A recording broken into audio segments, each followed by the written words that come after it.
दोस्तों वेदांता लिमिटेड की बात करें तो यहाँ पे बहुत बड़ी गुड न्यूज़ निकल के आ रही है। वेदांता लिमिटेड ने बहुत ही कम इंटरेस्ट रेट पे फंड रेज किया है। सबसे बड़ी बात है कि इनके एनसीडीएस को भरपूर सपोर्ट मिला है। बड़े बड़े जो फंड हाउस है उन्होंने यहाँ पे जम के बोली लगाई है।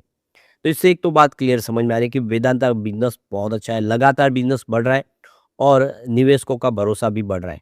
कंपनी लगातार नए सेक्टर में एंट्री कर रही है, बहुत सारी नई कंपनियों का अधिग्रहण कर रही है और आने वाले समय कंपनी का डीमर्जर भी होना है। और सबसे अच्छी बात है इसके लिए कि इसको डिविडेंड का बादशाह कहा जाता है। सबसे शानदार डिविडेंड देने वाली ये कंपनी है। ऐसे में अब क्या संभावना बन रही है क्योंकि स्टॉक वापस 700 से नीचे आ गया है। आज बाजार में हल्की सी तेजी है लेकिन वेदांता दबाव में है क्योंकि मेटल सेक्टर में कोई खास प्रदर्शन नहीं है अच्छा। ऐसे में क्या उम्मीद बन रही है अब जानने की कोशिश करेंगे इस वीडियो के माध्यम से। लेकिन फ्रेंड्स उससे पहले अगर आप पहली बार हमारे चैनल पे आए तो चैनल को सब्सक्राइब कर दीजिए, एक बेल आइकॉन दबा दीजिए ताकि जब भी नया वीडियो बने पहला नोटिफिकेशन आपको मिले। वीडियो पसंद आए तो लाइक से जरूर कीजिए। चलो फ्रेंड्स वीडियो स्टार्ट करते हैं। मैं हूँ आपका दोस्त एस बी दवे और हमारे अपने चैनल ऑनलाइन कमाई में आपका बहुत बहुत स्वागत है।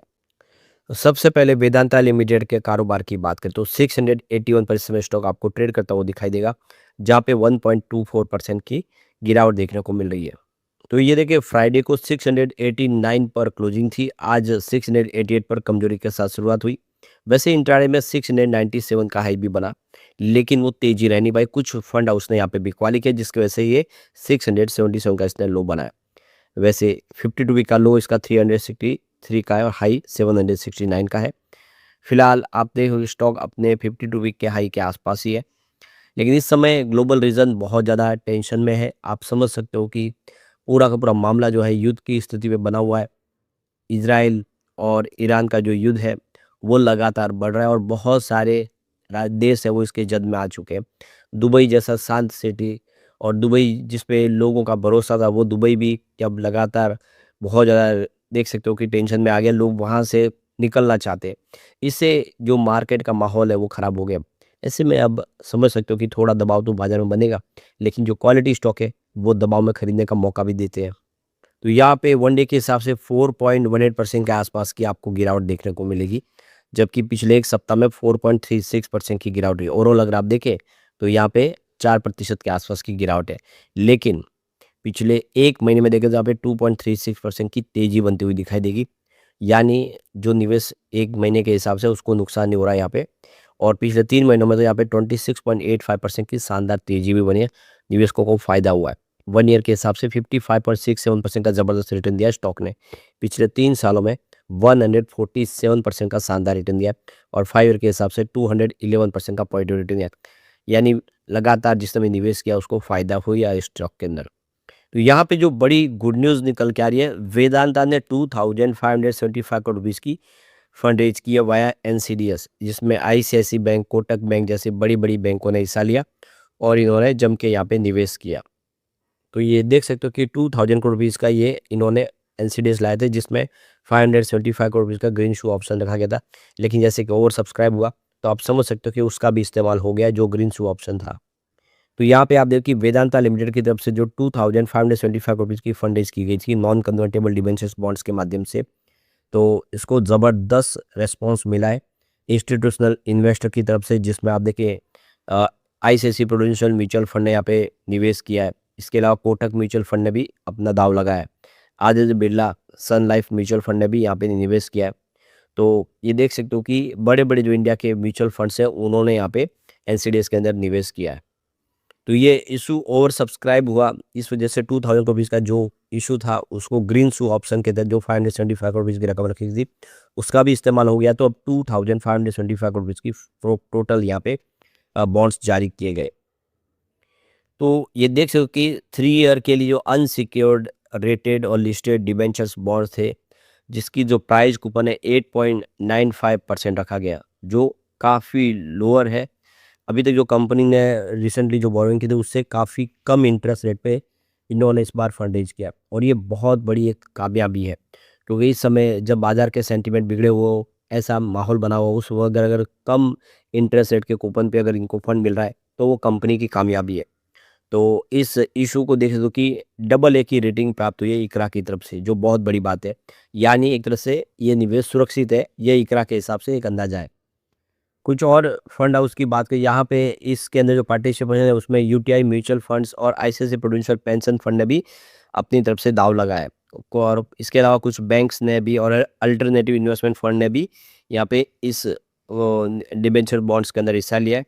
तो ये देखो फंड रेजिंग जो ये वेदांता का वो पार्ट्स है जिसके माध्यम से वो अपनी पुराने जो कर्ज है उसको रिफाइनेंस भी करेंगे, डेट को, यानी जिसका इंटरेस्ट रेट ज़्यादा है उसको वापस चुका दिया जाएगा।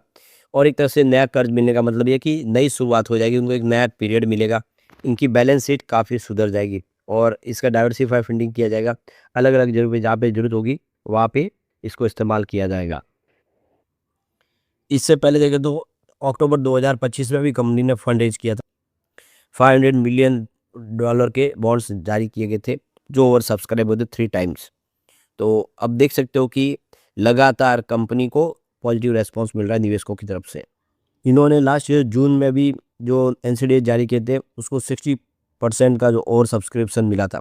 इसका मतलब ये है कि इनके जो बॉन्ड्स है उसको हर कोई खरीदना चाहता है। तो कंपनी अपने डेट को लगातार कम कर रही है, अपनी बैलेंस शीट को सुधार रही है। वेदांता का net debt to EBITDA ratio अगर देखें तो इम्प्रूव हुआ है, 1.23x पर आ गया जो पहले 1.40x पर था। तो इससे आप समझ सकते हो डेट टू एबिटा रेशियो सुधर रहा है। क्लियर है कि कंपनी अपने जो डेट को कम कर रही है, कंपनी की सेहत में सुधार हो रहा है। इसी तरह से देखो तो वेदांता रिसोर्सेज लिमिटेड ने भी अपने कर्ज को काफ़ी कम किया है। आप देख सकते हो कि इनका जो डेट है वो $4.8 बिलियन आज तक आ गया है, जो देख सकते हो कि 8.9 बिलियन यूएस डॉलर के आसपास था 2022 में। एक तरह से कह सकते हैं कि इन्होंने अपने कर्ज को आधा कर लिया 2022 से लेकर 2025 के अंदर, यानी 3 सालों में ही कंपनी ने अपने कर्ज को आधा कर लिया है। ये सबूत है कि कंपनी काफ़ी अच्छा बिजनेस कर रही है। और इसके पीछे सबसे बड़ी वजह कंपनी माइनिंग से लेके मेटल तक की जो बिजनेस कर रही है उसके अंदर बहुत सारी प्रचुर संभावना है। और जो कमोडिटी बिजनेस है वो इस समय बाजार के लिए फेवरेबल है, जिसकी वजह से जो भी निवेशक है उनको ये लग रहा है कि आने वाले समय उनको फ़ायदा होगा, कंपनी कमाएगी तो उनको भी पैसा देगी। तो यहाँ पे अब जो बड़ी गुड न्यूज़ निकल के आ रही है, कंपनी की तरफ से इन बॉन्ड्स को यहाँ पे अप्रूवल दे दिया गया है और ये बॉन्ड्स देख सकते हो कि यहाँ पे अलॉट कर दिए गए। तो यहाँ पे कमिटी ऑफ डायरेक्टर की तरफ से जो मीटिंग उसके अंदर ये फैसला हुआ कि करीब 2,57,500 एक बॉन्ड्स है जो जारी किए जाएंगे। तो ये unsecured redeemable rated unlisted convertible debenture bonds होंगे, जिसकी हर एक बॉन्ड्स की कीमत देख सकते हो कि 1,00,000 रुपीज़ ईच है।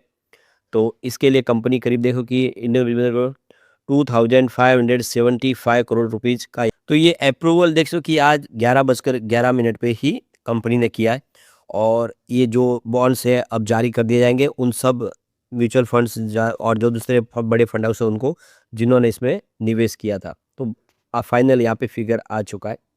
तो यहाँ पे जो सबसे बड़ी बात है कि ये जो इस समय जो डेट पेशकश है इनकी रणनीति निवेशकों के भरोसे का एक बहुत मजबूत संकेत है। अपनी अच्छी शर्तों पे फंड को जुटाना, बैलेंस शीट को ऑप्टिमाइज करना और शेयर होल्डर की वैल्यू को बढ़ाने के लिए कंपनी द्वारा डीमर्जर जैसे कॉर्पोरेट रीस्ट्रक्चरिंग काफ़ी अहम है कंपनी के लिए। यानी इनके जो फैसले हैं वो काफ़ी शानदार है और भरोसा बन रहा है कंपनी पे। लेकिन फ्रेंड्स, कोई भी इन्वेस्टमेंट करने से पहले अपने फाइनेंशियल एडवाइजर से एडवाइस ले या अपना खुद का रिसर्च करें, क्योंकि मैंने वीडियो आपके एजुकेशनल पर्पज़ के लिए ही बनाया। वीडियो पसंद आए तो लाइक शेयर जरूर कीजिए और चैनल को सब्सक्राइब कर दीजिए। Thank you friends.